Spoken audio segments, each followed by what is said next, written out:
Assalamu alaikum. Welcome back to another lecture of digital signal and processing. This is Khurram Aziz, and this is the week 8th lecture, which is the first week after mids.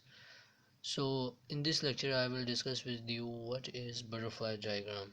So basically this was not discussed in the previous video. So this is a butterfly diagram. Butterfly diagram, its basic definition is that it is used to represent the fast Fourier transform algorithm in the form of a diagram. So this is the simplest one right here, which has only two inputs and two blocks. To be honest, it looks like a dead butterfly, but we call it the butterfly diagram. This is a basic example. As you can see that these are the inputs and these are the components of these are the components that are going to be solved. So if you see that how could you solve this butterfly diagram, how could you interpret it? So what happens is that 1 here multiplies adds with 3 after getting multiplied by 1. So this is the multiplying symbol. This multiplies with 3. This arrowhead shows that something is being multiplied. Now 1 adds with 3 multiplied by 1. Here 2 adds with 4 multiplied by j. Here we have 2 plus 4j, and we see that here now if we see 3, it multiplies with minus 1 right here and then adds with 1, which we got minus 2, and 4 multiplies with minus 4 with minus j here and adds with 2. So this was the simpler one. As we know that if we have only two sections of a circle, 2 of 0, 2 of 1, it is a minus 1 and 1. So basically these are 1 and minus 1. So this is the simplest butterfly diagram. So the next thing we're gonna learn is the Radiix-2 method in finding inverse discrete Fourier transform. This method, I'll give you general examples. Suppose this is our set and I have divided into a binary format. This right here is the zeroth element, first, second, third, fourth, fifth, sixth and seventh. So we have a set of 8 elements, x of small n, and then we divide them into even and odd bits in order to reduce the computational cost. That is, we divide them, and these are the even ones, 1 2 1 and 1. Here we have divided them into even, and there are the odd ones. Now if we see this, if we eliminate this right here, these are the new uh, uh, binary indications or binary indexes of these um, elements of the subset.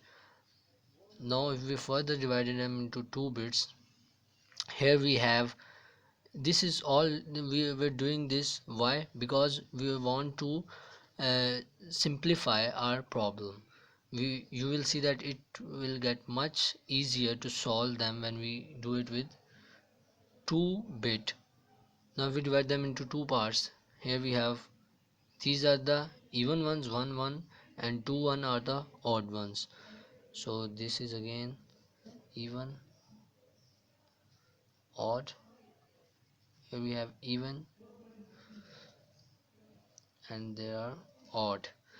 Now if we recall the butterfly diagram that we have just read, here I have made a simple butterfly diagram. This is minus 1 and this is 1. We knew that these are the basic units, so these are 1, this is 1 and minus 1, this is 1 and minus 1. Now this also has 1 minus 1, 1 and -1. Now if we simplify it by solving just as shown before, we get 2013 -203 and -1. We put it again in a 4-bit DFT. We have 5 -j -1 j 1 3j -5 -3j, and now I have put them into an 8-bit DFT format. So this we get these values 6 by solving them as prescribed before. By solving them, the W, this way we use W0 of 8, W1 of 8, W2 of 8, W3 of 8.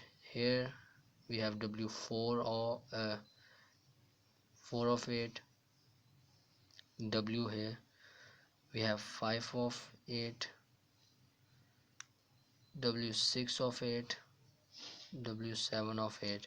This means that we have to divide this particular circle into 8 parts like this, and then we have the point values and that coincide on the angle 45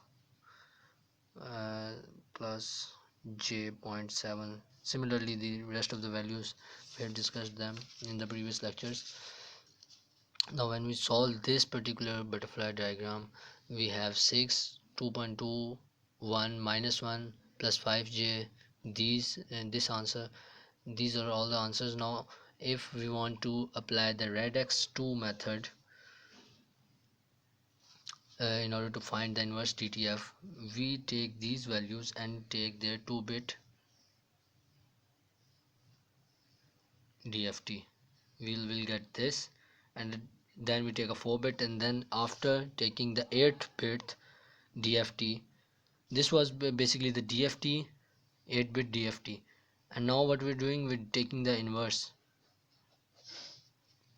We're taking the inverse of DFT. This is the Radiix-2 method. We take these answers, we apply 2-bit DFT, then we apply 4-bit, and then in the final we apply 8-bit DFT. This we have 8 -8 16 0 -8 8 8 and 24. Then if we further divide them all of them by n, which is n is equal to 8, we'll get 1 -1 2 0 -1 1 3 1 and 3, which was the original set x of n.